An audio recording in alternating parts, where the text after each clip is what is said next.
Andei sumida, mas apareci. Vou tentar ser breve sobre o assunto, gente. Um assunto bem delicado que eu vou abordar aqui com vocês hoje. Eu creio que a maioria das pessoas sofrem com isso e tem isso na vida e simplesmente às vezes pensa que não tem cura e tem cura sim. E eu creio que é uma das portas para a depressão, muitas coisas ruins, prostituição, sabe? Tudo mais.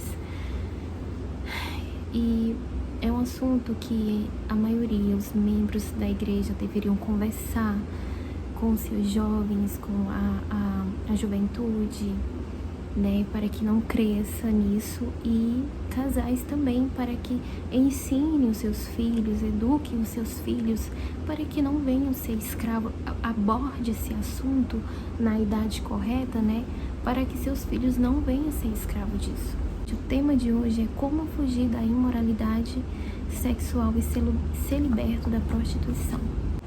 Lembrando aqui que eu quero te ajudar nessa caminhada para você ser liberto disso, se você sofre com isso, para você se libertar disso, porque eu creio que a maioria das pessoas sentem isso e se sente nojenta e se sente, sabe?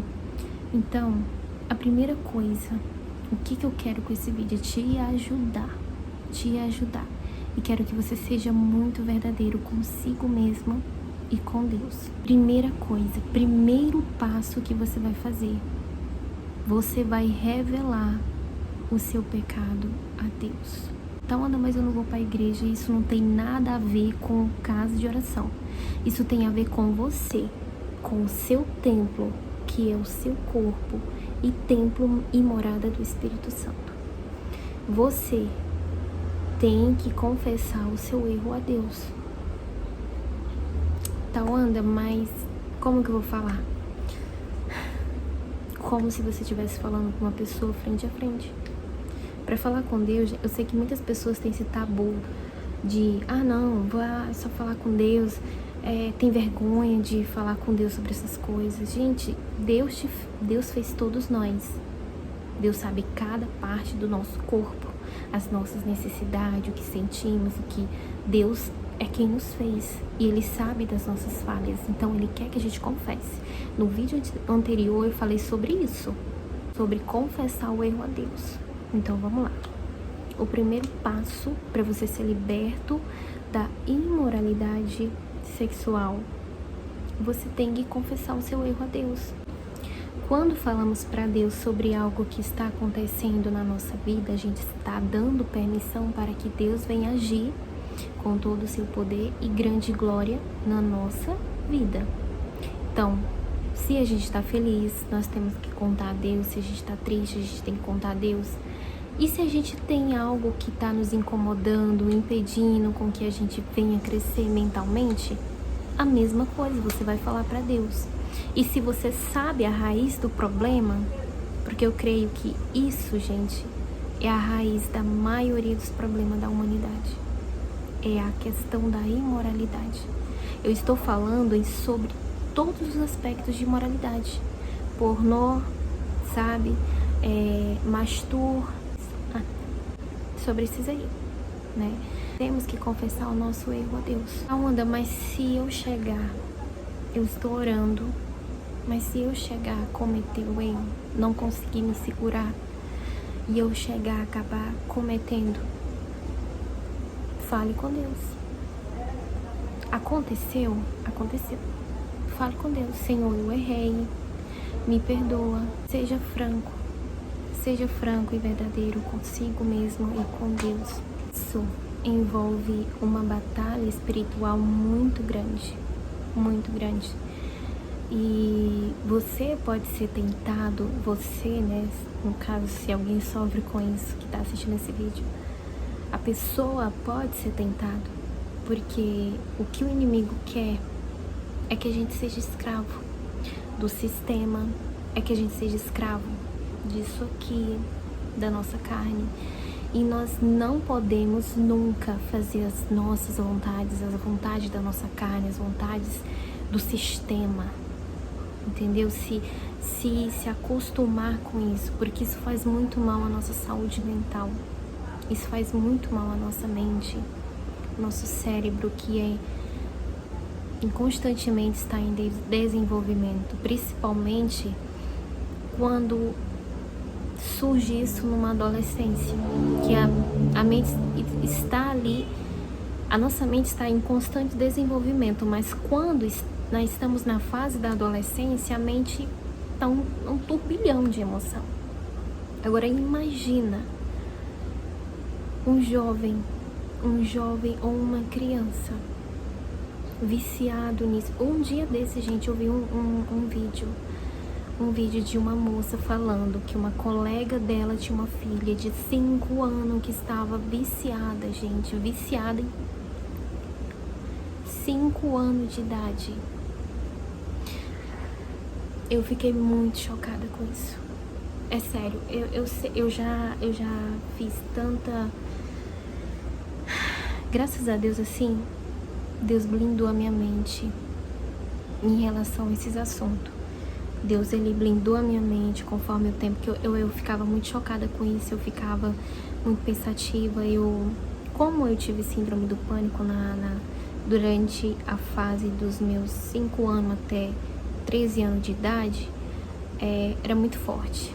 Eu sei que a síndrome do pânico é gerada do medo, né? Então, gente, eu tinha isso e eu montava muita coisa aqui, ó, na mente. Pra mim, eu tava vendo aquilo ali pessoalmente, na minha frente, tá? Sabe? Eu imaginava tanta coisa que vocês não têm ideia. E eu tinha muito medo. Medo de tudo. Já hoje não. Deus, ele blindou minha mente de uma forma, sabe? Pouca coisa entra na minha mente. E eu consigo distinguir o que é de Deus e o que não é do Senhor. E eu trato de tirar aquilo que não é de Deus, eu deixo aquilo que é de bom agrado na minha vida e na minha mente. Vi isso e eu fiquei um pouco chocada com isso. Eu tenho 2 bebês, pra mim é bebê, sempre minhas filhas vão ser bebê. Uma de 8 anos e a outra de 4 anos de idade. Minha filha não sabe nem o que é a palavra, elas não sabem. E nem aquela palavrinha seu, entendeu? Minhas filhas não sabem, porque, gente, nós aqui em casa, nós não falamos essas coisas. Nós não falamos, nós não abordamos esse assunto, por mais que elas não entendem, por mais que elas não sabem, a gente não fala. A gente não fala. E sempre eu trato um modo, assim, de falar com ela a respeito da vida, sabe? Eu sempre busco conhecimento. Oh, meu Deus, Senhor, me ajude a falar com a minha filha sobre isso, me ajude a falar com a minha filha sobre aquilo. E é isso, gente. A minha base é Deus. Então, o que eu quero passar aqui para as pessoas, que Deus nos ensina sobre tudo na vida, sobre como a gente deve cuidar do nosso corpo e da nossa mente. Porque o que está mais ligado à nossa alma são 4 sentidos. Esses 4 sentidos tem uma ligação muito forte com a nossa alma, que é alegria, medo, tristeza e raiva. E nós devemos constantemente estar orando e vigiando e entregar isso aqui para Deus, porque isso aqui é muito valioso. A nossa mente, ela é muito valiosa. É por isso que Deus não deu o acesso à nossa mente para o inimigo. Só ele tem acesso à nossa mente. Só que com as tuas expressões, o inimigo consegue te estudar devido às tuas expressões e colocar na sua mente farpas para que você cometa o ato. Então você tem que blindar a sua mente com oração e entregando nas mãos do Senhor a raiz do problema, do que está te afligindo, do que está entrando aqui na tua mente te afligindo, entendeu? Por isso que nós devemos estar lá na palavra do Senhor, devemos orar e vigiar, né? Porque o inimigo é igual um leão ao nosso redor o tempo todo, 24 horas por dia. Então, nós devemos entregar nas mãos de Deus isso aqui, a nossa mente, porque é onde o diabo, ele quer ter acesso, mas devido às tuas ações, se você não alimentar, ele vai sair. Então, blinde a sua mente com oração. Fortifique a sua mente em Deus. revela o seu pecado, as suas falhas para Deus e em seguida peça a libertação.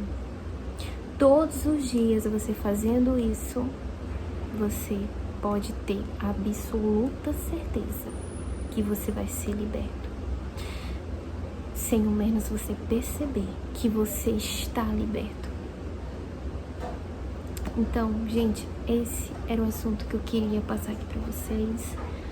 Foi um passozinho, né? É só confessar a Deus, é só confessar, é só conversar com Deus a respeito. Então eu espero muito que vocês estejam entendido o que eu acabei de falar. E, gente, qualquer coisa, coloca aqui nos comentários, qualquer dúvida que você tiver. E se você quer outro tema, não sei, coloque aqui nos comentários sua opinião ou sua crítica construtiva, tá bom? E é isso, com todo amor e carinho, espero muito que eu tenha ajudado, tá? Que Deus abençoe tua vida e nos vemos no próximo vlog. Que Deus nos abençoe, abençoe sua vida, nos abençoe em nome de Jesus. E é isso, gente. Beijo.